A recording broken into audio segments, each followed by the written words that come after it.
और अभी की एक बड़ी खबर आपको बता दें, दिल्ली डीपीएस द्वारका में बम की धमकी है। धमकी के बाद स्कूल को खाली करवा लिया गया है।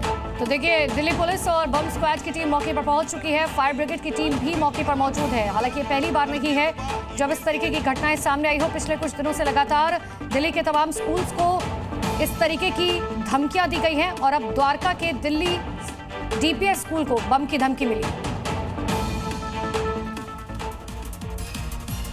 उत्तर प्रदेश के वाराणसी में सड़कों का चौड़ीकरण का काम चल रहा है, लेकिन इस चौड़ीकरण की जद में अब पूर्व भारतीय हॉकी खिलाड़ी का घर आ रहा है, जिसकी चर्चा आजकल काफी जोरों शोरों से चल रही है। वाराणसी के पुलिस लाइन चौराहे से कचहरी चौराहे के बीच जल ध्वस्तीकरण का अभियान चलाया जा रहा है। दरअसल इस चौड़ीकरण में मकान नंबर S6/99 को ध्वस्त किया जाना है। आपको बता दें कि ये घर भारतीय हॉकी टीम के पूर्व खिलाड़ी मोहम्मद शाहिद का है, जिसने हॉकी का जादूगर भी कहा जाता था। मोहम्मद शाहिद का परिवार मुआवजे के साथ चौड़ीकरण के लिए सहमत है, लेकिन सड़क का नाम मोहम्मद शाहिद रखने या फिर मकान के बगल में मौजूद चौराहे पर मोहम्मद शाहिद की प्रतिमा लगाने की मांग कर रहा है। खबर रीवा से है। मंदिर दरगाह विवाद, दरगाह पर हमले में 4 आरोपी गिरफ्तार किया गया है। दरगाह को क्षतिग्रस्त किया गया था। क्षतिग्रस्त हिस्से की मरम्मत हो रही है। हिंदू पक्ष ने मंदिर होने का यहां दावा किया था।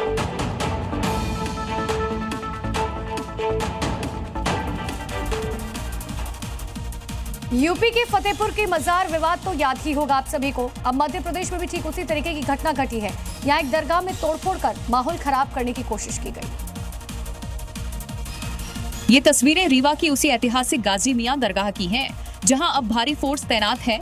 सन्नाटे में डूबी रात अचानक अशांति में बदल गई, जब श्रद्धा और आस्था का प्रतीक यह दरगाह कुछ उपद्रवियों के निशाने पर आ गई। कुछ असामाजिक तत्वों द्वारा मस्जिद का जो गुंबद है उसको नुकसान पहुंचाया गया और जो फर्श है नीचे का और अंदर की टाइल्स है उनको तोड़ा गया है। सुबह होते ही ये खबर पूरे इलाके में आग की तरफ फैल गई। मुस्लिम समाज के लोग भारी संख्या में थाने पहुंच गए। अभी स्थिति सामान्य है और इसमें जो है अज्ञात व्यक्तियों के विरुद्ध FIR पंजीबद्ध की गई है। फिलहाल घटना के बाद भारी पुलिस फोर्स तैनात है और हालात अब काबू में हैं। देश की राजधानी दिल्ली में आज क्या कुछ हुआ है, बड़ी खबरों पर एक नजर डालिए।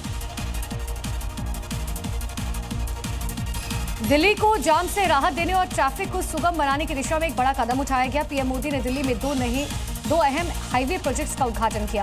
पहला द्वारका एक्सप्रेसवे का दिल्ली वाला हिस्सा और दूसरा अर्बन एक्सटेंशन रोड सेकेंड। करीबन 11,000 करोड़ रुपए की लागत से बने इन प्रोजेक्ट्स से राजधानी की कनेक्टिविटी बेहतर होगी।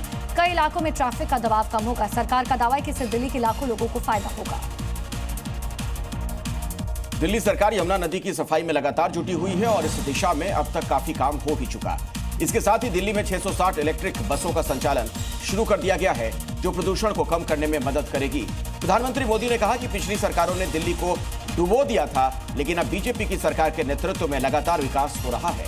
उन्होंने ये भी बताया कि पहले कांग्रेस सरकार के दौरान हरियाणा में बिना पैसे दिए कोई नियुक्ति नहीं मिलती थी, जबकि अब सड़कों का निर्माण बहुत तेजी के साथ हो रहा है।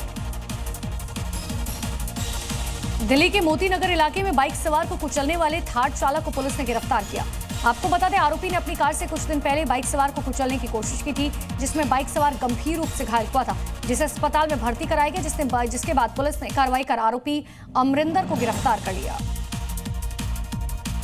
दिल्ली के शिक्षा मंत्री आशीष सूद ने बारिश के कारण कई जगह पानी भरने की शिकायतों के बाद पिछली सरकार पर हमला बोला। उन्होंने कहा, पूरे जनकपुरी में बरसात के दिनों में जलजमाव की भारी समस्या है। पिछली सरकार के विधायक ने इस क्षेत्र में 10 साल तक कोई काम नहीं किया, जिस कारण यहाँ समस्याओं का अंबार है। बरसात के कारण 2-2 फुट पानी भर चुका है। पानी की निकासी की कोई व्यवस्था न होने के कारण पूरी सड़क जलमग्न हो चुकी थी। Zee News।